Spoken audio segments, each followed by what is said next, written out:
a la Eurocopa. Y Luis, que no. Y le prometí correr sin parar. Y Luis, que no, Vitel.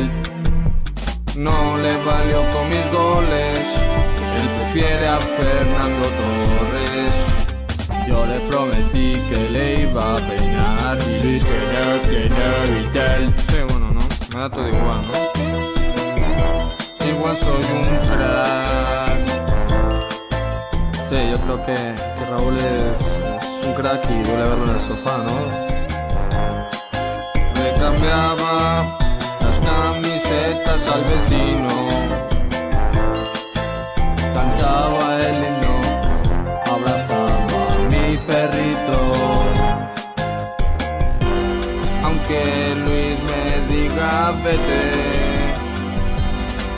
estoy seguro por mi gente que soy el mejor 7.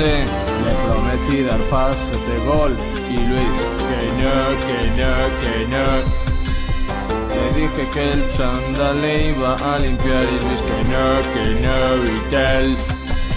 ¿Por qué nos tratas así? Que te hemos hecho amigos, Luis. Yo quería ir a la Eurocopa y Luis, que no.